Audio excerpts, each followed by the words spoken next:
안녕하세요. 결혼한 지 4년 된 30대 여성이에요. 이렇게 사는 게 맞나 하는 회의감이 들 때면 남들은 어떻게 사나 하는 생각에 사연을 들으러 종종 오곤 했었는데 제가 제 이야기를 쓰는 날이 올 줄은 몰랐네요. 남에게 피해주지 않고 하루하루 열심히 살았다고 자부하는데 어머님 눈에는 제가 그저 남편을 조종하는 표독스러운 여편네로밖에 안 보이나 봅니다. 정말이지 허탈하기도 하고 마음이 안 좋네요. 남편과는 지금 작은 호프집을 하고 있어요. 여기는 서울이 아니고 지방이라 젊은 사람들이 놀 곳이 많이 없거든요. 그런데 근처에 대기업 공장이 있다 보니 젊은 사람들이 많이 살고는 있고요. 그래서 저희가 그 덕을 톡톡히 보고 있네요. 한 달에 남편과 저 두 사람 몫으로 2천 정도는 가져가고 있거든요. 물론 이렇게 말하면 금방 재벌되겠다고 빈정대는 사람들도 있는데 저희 한 달에 하루 쉬면서 일하고 있어요. 솔직히 저도 사람이니 때로는 너무 지치고 힘들어서 메뉴를 줄일까 쉬는 날을 늘릴까 별별 생각을 하곤 합니다. 하지만 또 통장에 찍히는 돈을 보고 있으면 그런 선택을 내리기가 쉽지 않네요. 처음 이 일을 시작할 때 돈으로 워낙 마음고생을 해서 그런 것 같아요. 사실 처음 결혼할 때만 하더라도 저희가 이렇게 장사를 하게 될 줄은 몰랐어요. 저는 저대로 남편은 남편대로 직장 생활을 하고 있었으니까요. 다만 제 직업은 그렇게 돈이 되는 일은 아니었습니다.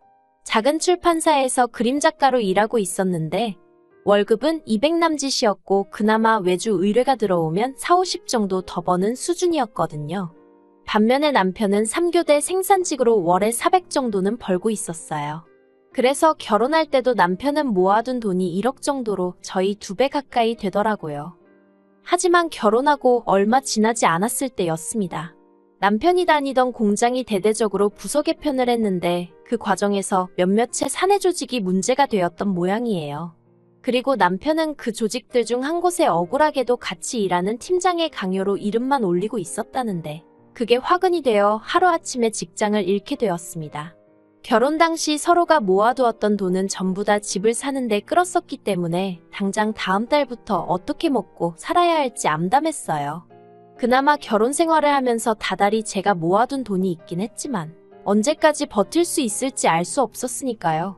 특히나 지역 특성상 대기업 공장은 남편이 다니던 곳 한 곳이 전부였거든요. 물론 작은 공장에 간다면 갈 수야 있었겠지만 월급부터 처우가 완전히 다를 건 안 봐도 뻔한 일이었고요. 그리고 까놓고 말해서 그나마 월급이 적지 않았으니 3교대여도 참고 다녔던 거지. 옆에서 지켜보니 3교대로 일을 한다는 게 말처럼 쉬운 일이 아니었어요. 남편 얼굴은 늘 푸석푸석했고 생기가 없었으니까요. 그러다가 우연히 인터넷에서 어떤 호프집에 관한 영상을 보게 되었는데 직감적으로 이건 되겠다 싶더라고요. 그리고 이참에 나도 돈 안 되는 직장은 그만두고 진짜 한번 치열하게 살아보자 하는 생각을 하게 되었지요. 그래서 남편에게 장사를 해보자 했습니다. 당신도 나도 경험은 없지만 어떻게든 한번 해보자고요. 그런데 문제는 자본이었어요. 알아보니 최소한 7천만 원은 든다던데 그때 제 수중에 정말 영혼까지 싹싹 털어도 2천만 원이 최대였거든요.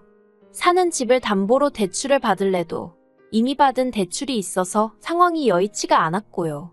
그러자 남편이 하는 말이 어머님 아버님께 한번 부탁을 해보자대요. 이번만큼은 도와주실 거라면서요. 남편이 그렇게 생각한 데는 그럴 만한 이유가 있었어요. 사실 남편이 어려서부터 아주버님한테 많이 치여서 자랐거든요. 남편 말에 의하면 어머님이 아주버님 대학원 가야 한다고 남편더러 대학에 가지 말고 취직을 하라고 하셨답니다. 한 번에 자식 2명 학비를 내줄 능력은 못 된다면서요. 그리고 저희 남편 말이지요. 좋게 말하자면 사람이 순하고 남의 마음을 잘 헤아리는데 즉 자기 밥그릇을 잘 못 챙겨요. 무슨 말이냐면 어머님 속상하실까봐 어머님께 싫다, 대학에 가고 싶다 소리를 못했다는 거예요. 그런데 왜 저희 어머님이 아주버님만 그렇게 싸고 도셨냐고요? 그건 아주버님이 태어나고 얼마 되지 않았을 때 크게 아프셨던 모양이에요. 시부모님 표현을 빌자면 아주 꼼짝없이 죽었구나 싶었다나요. 아무튼 그렇다 보니 어머님이 그날부터 지금까지 아주버님 일이라면 아주 열일 제쳐놓고 나서세요. 한마디로 꼼짝도 못 하시는 거지요. 그런데 대한민국이란 나라가 솔직히 대학물 안 먹은 사람이 성공하기 쉬운 곳은 아니잖아요. 한 사람의 인품이나 내면과는 상관없이 대학 간판만으로 이리저리 판단하기 일쑤니까요. 그리고 냉정하게 말해서 저 말이지요. 저는 서울에서 대학을 나오긴 했지만 그렇게 별 볼 일 있지는 않거든요.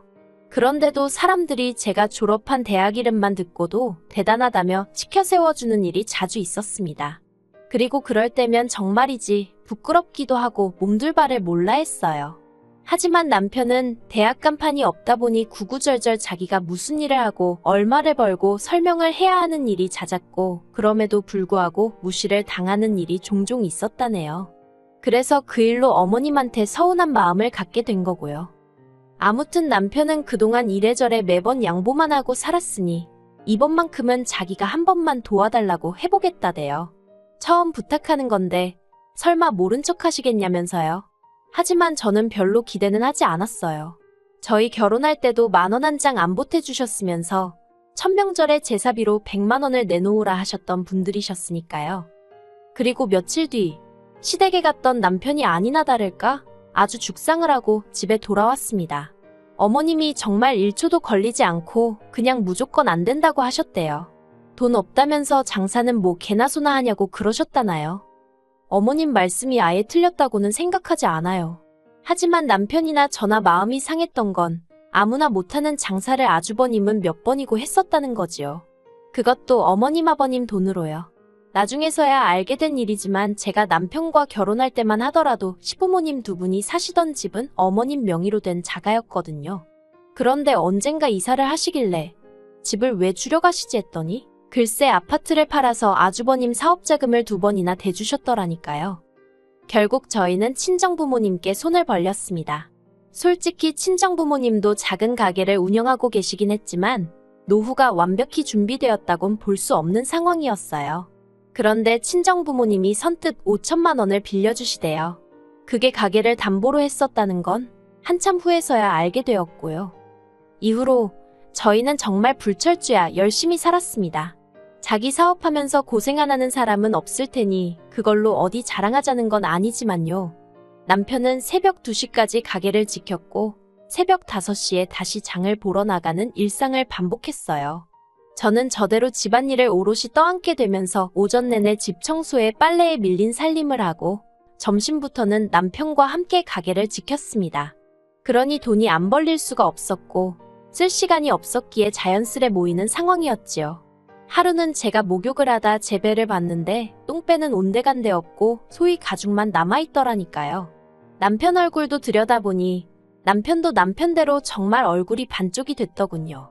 정말 고생을 많이 했어요.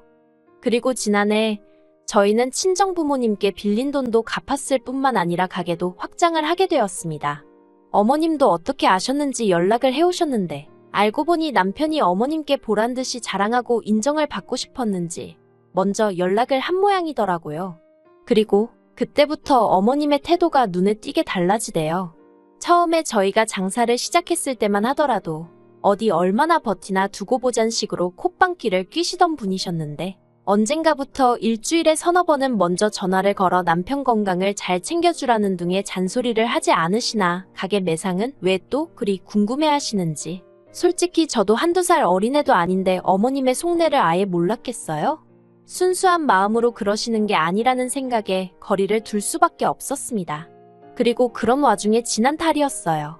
친정부모님과 모처럼 외식을 하려고 친정을 찾았는데 남편이 먼저 친정아버지 칠순 이야기를 꺼내더라고요.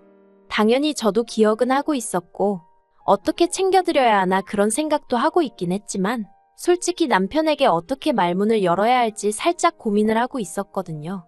그런데 남편이 먼저 친정부모님께 여행을 가고 싶으신지 아니면 뭐 필요한 건 있으신지 하고 여쭤보대요. 그러자 친정부모님께선 필요한 것도 없고 상관없으니까 신경 쓸 거 없다며 물어봐 준 것만으로도 고맙다고 웃음을 보이셨어요. 하지만 남편이 보인 반응은 생각지도 못한 것이었습니다. 남편은 그렇게 나오실 줄 알았다면서 벗어두었던 자켓을 가져오더니 그 안주머니에서 은행 봉투를 꺼내더라고요. 그 봉투를 친정부모님께 드리면서 부족하면 말씀하시라는데 친정부모님께서 용돈이냐며 처음엔 좋아하시면서 받으셨거든요. 그런데 친정아버지께서 봉투를 열어보시더니 깜짝 놀라셔서는 이게 얼마냐며 이렇게 많이 안 줘도 된다고 손사래를 치시는 거예요. 그리고 그 안에는 5만 원짜리 두 묶음, 1,000만 원이 들어있었습니다. 저도 저대로 놀라서는 이러지도 저러지도 못하고 있는데 남편이 그냥 자기가 드리고 싶어서 드리는 거라며 아무튼 좋은 의미로 옥신각신 받으셔라 못 받는다 몇 번의 실랑이가 오가다가 결국 남편이 이겼어요. 그리고 어쩌다인지는 모르겠지만 이 이야기가 어머님 귀에도 들어간 모양입니다. 저는 안 했으니 남편이 했다 싶지만 못하러 그런 소리를 한 건지 아무튼 어머님이 몹시 화를 내시더라고요. 장사가 그렇게 잘 된다면서도 당신한테는 돈 100만 원 주질 않았으면서 어떻게 처가에다 1,000만 원을 냅다 줄 수 있냐고 제정신이냐고요. 그러자 남편이 보인 반응도 보통이 아니었습니다. 은혜를 갚은 거라면서 내가 정말 힘들다고 했을 때 어머니가 뭘 해주셨냐고 목에 핏대를 세우더라니까요. 저는 중간에서 속으로 고래싸움에 새우등 터진다더니 내가 딱 새우꼴이네 그러고만 있었어요. 몸을 사리고 있던 거지요. 하지만 아니나 다를까 그 불똥이 저에게 튀었습니다. 어머님께선 당신이 아무리 생각해봐도 그 순하고 부모 말이라면 껌뻑 죽던 당신 아들이 저러는 건 다 저 때문이라고요. 급기야 어머님은 말 그대로 머리를 싸매고 드러누우셨어요. 상황이 최악으로 치닫게 된 거지요. 그리고 저희 남편, 솔직히 심성 자체가 착한 사람이거든요. 그러니 그런 어머님을 끝내 모른 채 하지 못하고 죄송하다 마음 푸시라며 숙이고 들어가대요. 자식이기는 부모 없다지만 자식도 때로는 부모의 마음을 헤아려 드려야 하잖아요. 그래서 남편이 어머님을 달래드리고 하는 데 있어서 저는 불만은커녕 오히려 잘한다고 다행이라고 생각했어요. 그런데 저희 어머님은 그때를 마치 기회라고 생각하신 건지 이참에 남편을 다시 휘어잡으려 드시대요. 남편더러 장사하는 데서 저를 빼고 아주버님을 데리고 하라셨거든요. 제가 남편한테 나쁜 영향을 주는 것 같다면서요. 남편은 그런 어머님께 제가 아니었으면 이만큼 해내지 못했을 거라고, 여기까지 오지도 못했을 거라고 몇 번이고 설명을 드렸답니다. 하지만 어머님께선 그마저도 제가 마치 남편을 세뇌시켰다는 식으로 치부하시면서 급기야는 저와 어머님 둘 중 한 사람을 고르라는 말도 안 되는 소리를 하시더래요.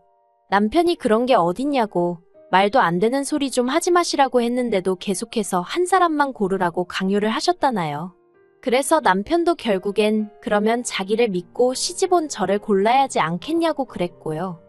그리고 그런 남편의 어머님이 화가 단단히 나셔서 그런 건지? 아니, 솔직히 무슨 정신으로 그러신 건지 지금도 정말 모르겠는데 말이지요.